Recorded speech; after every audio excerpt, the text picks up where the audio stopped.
Hi friends, Chris Hardy here. I am the Associate Pastor at West Lawn United Methodist Church. I want to say thank you for joining us for our daily devotional videos, and this is the second installment of our new series, Hymns of Faith. One of my favorite hymns is Lord of the Dance, but before we get there, speaking of dance, back by popular demand, some folks have requested more jokes. Sadly, my jokes mostly are not original. I do find them on the internet and I just retain them. So I'm going to begin with that. There was this guy who asked a girl out to go to a dance and she said yes. So the gentleman thought it would be a good idea to get himself dressed up, and he went to a suit shop to rent a suit. But when he got there, he had to wait in a long line to get in there, but he finally got his suit. Afterwards, he headed over to the floral shop because he wanted to get his date some flowers. But when he got there, there was a long line for the flowers, but after waiting in line, he finally got his flowers. Went and picked up the girl, arrived at the dance, and lo and behold, there was a long line to get into the dance, but they finally got in. After some time dancing, they both decided that they were pretty thirsty, and the gentleman offered to go get her a drink, and she said, "Sure, I'll have some punch." So the man went over to the drink line, and there was no punch line. Get it? No punch line. Drink, also comedy, joke, right? Crickets. So Lord of the Dance. It almost didn't make it into the hymnal in 1988, the United Methodist hymnal. There was a revision that went out, and this one was left off the list. So all the other hymns that made it into the hymnal when that first revision came out, Lord of the Dance, hymn number 261, was not included because there was a lot of debate around its theology, if it was orthodox enough. Some even said it was heretical. But it wasn't until the presiding bishop at the 1988 General Conference used that hymn and preached about it that they decided to include it. Other folks have said that, and the debate came about first with the author, we'll get to him in a second, but folks were complaining that the first person account was sacrilegious because this hymn is from the perception, the first person of Jesus Christ himself, and he's the one singing this song. So people thought it was sacrilegious to put words into Jesus' mouth. The third verse, where it talks about the holy people said it was a shame, some people felt that that was anti-Semitic. So that stirred up some controversy. Others pointed to Sidney Carter, who is the author of this song, this hymn, this folk tune, said that some of his other songs are pretty irreverent and pretty sacrilegious themselves, so therefore the author isn't capable of producing reverent music. And then finally, another issue that came up was they're talking about dancing. What is this dancing in the church? Can we have dancing and can we have socialness and joyfulness in the church? So some people are like, whoa, no, Lord of the Dance, it's promoting dancing. And before we cast our stones, let me just say that there was a time when the Methodist Church said, you guessed it, no dancing. Line or no line, no dancing. So, anywho, Sidney Carter wrote this in 1963. He was inspired by Jesus, by his own faith. We wouldn't probably, by his own admission, and what we would say, and I would say, he was a pretty unorthodox Christian. He had a lot of influences, including other religions. So he openly said that, yes, this tune was inspired by Jesus, but it was also inspired by the Hindu god Shiva as Nataraja, which you can see a picture of here. This is the god of Hindu god Shiva in a dancing pose, and he had a statue, he being Sidney Carter, had a statue of this on his desk, and he says, that statue helped inspire this tune of dancing. And he even said after he wrote this, I quote, he said, "I do not think the churches would like it at all." This is Sidney Carter. "I do not think the churches would like it at all. I thought many people would find it pretty far-flown, probably heretical, and anyway dubiously Christian. But in fact, people did sing it, and unknown to me, it touched a chord. Anyway, it's the sort of Christianity I believe in." So it's interesting that even the author himself didn't think it would catch on. But lo and behold, the young folk in the 1960s loved it. This was a very, very popular song. So say the history books or the internet say that the Lord of the Dance was very popular in the mid-60s and into the 70s because of its catchy American folk tune. And I highlight that there because oftentimes we hear it say it's a traditional Irish tune, and it's not. It's American folk. but with just part of our tradition, it's been adopted that way. And at the conclusion of my little devotional here, there is the hymn "Lord of the Dance," and I had a hard time finding it sung by someone that didn't seem to have an Irish accent. So guess what you got? You got "Lord of the Dance." That sounds pretty Irish, and I'm okay with that because that's how I know it. But just know that the author said it was an American folk tune. A little point for your hymnal trivia night. But Sidney Carter seems pretty an interesting guy, and I have a quite lengthy here little quote that I'm going to read from you about this. And I like this hymn particularly, before we get to Sidney, because it tells the life at the beginning of creation and the life and teachings of Jesus, that he was there at the beginning. He came fully human, fully divine to God, or came to the earth as God, and then was crucified and rose again. And all the while, this analogy for me of this dance, capital D being Jesus, but also this dance, this movement that we go through life, that Jesus is there with us yesterday, today, and tomorrow. That's what I think of when I hear this song.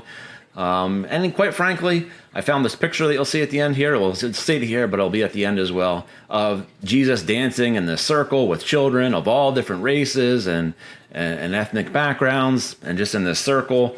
And that's what I see. I am not a person that would say you can't have fun, and obviously that church isn't supposed to be joyful. So I love this tune for that reason. Yes, there is some background here with the author himself, and some of the accounts of it, which I'm going to get to here, which makes me actually raise my eyebrows a little bit. But he says, Sidney Carter, "I see Christ as the incarnation of the piper who is calling us. He dances that shape and pattern which is at the heart of our reality.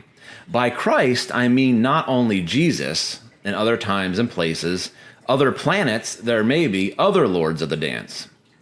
But Jesus is the one I know of first and best. I sing of the dancing pattern in the life and the words of Jesus. Whether Jesus ever leapt in Galilee to the rhythm of a pipe or drum, I do not know. We are told that David danced as an act of worship too, so it is not impossible. The fact that many Christians have regarded dancing as a bit ungodly in a church, at any rate, does not mean that Jesus did. I concur. The Shakers didn't. The sect flourished in the United States in the 19th century, but the first Shakers came from Manchester in England, where they are sometimes called the Shaking Quakers. They hived up to America in 1774 under the leadership of Mother Ann. They established celibate communities, men at one end, women at the other, though they met for work and worship. Dancing for them was a spiritual activity. They also made furniture of a functional, lyrical simplicity. Even the cloaks and bonnets that the women wore were distinctly stylish in a sober and forbidding way. And if you notice in the hymnal, it does say Shaker tune. So this goes along. We abide by what Sidney is saying. Their hymns were odd, the Shakers he's talking, but sometimes of great beauty. From one of these, Simple Gifts is the name, Simple Gifts, I adapted this melody. I would have written another for the words of Lord of the Dance, some people have, but this was so appropriate that it seemed to waste time to do so. Also, I wanted to salute the Shakers. So the tune is not Irish, it is Shaker, and he borrowed / stole / just used it from their tune, Simple Gifts. And he goes on to say, which is interesting here, sometimes for a change I sing the whole song in the present tense.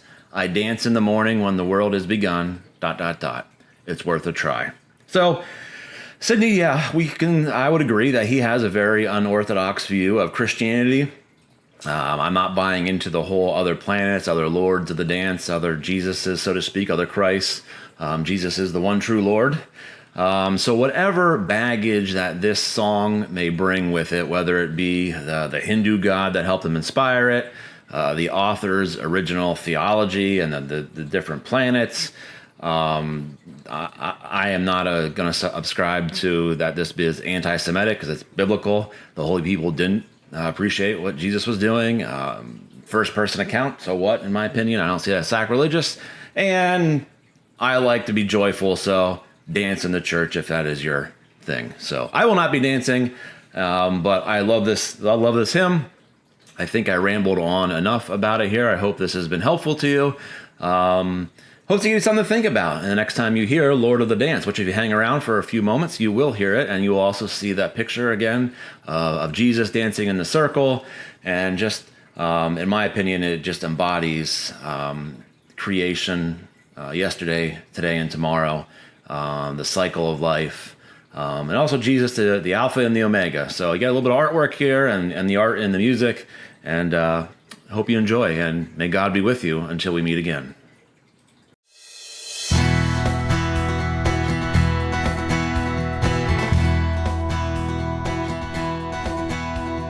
Danced in the morning when the world was begun, and I danced in the moon and the stars and the sun.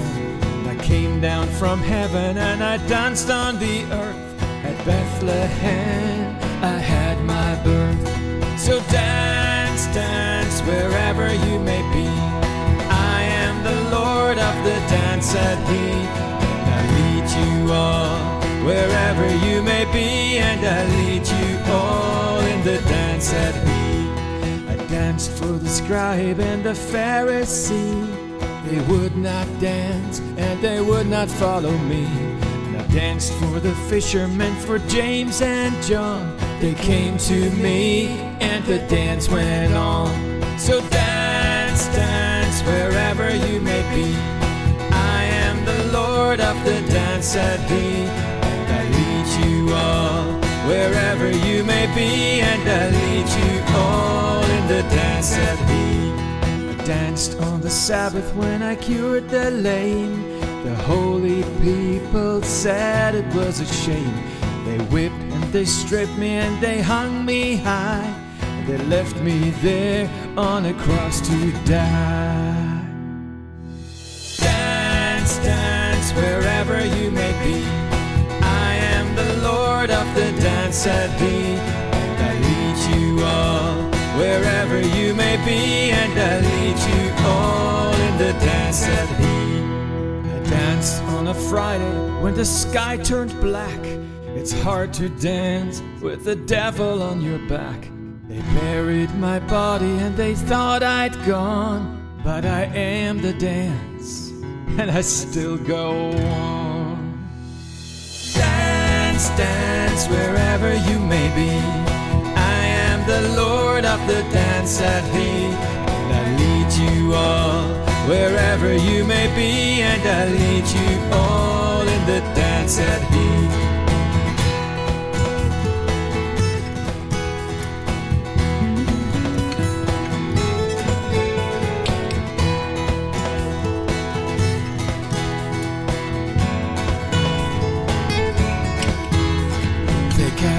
Down and I leapt up high. I am the life that'll never, never die. I live in you if you live in me. I am the Lord of the dance, said he. Dance, dance wherever you may be. I am the Lord of the dance, said he, and I lead you all wherever you may be, and I lead you all in the dance, said he.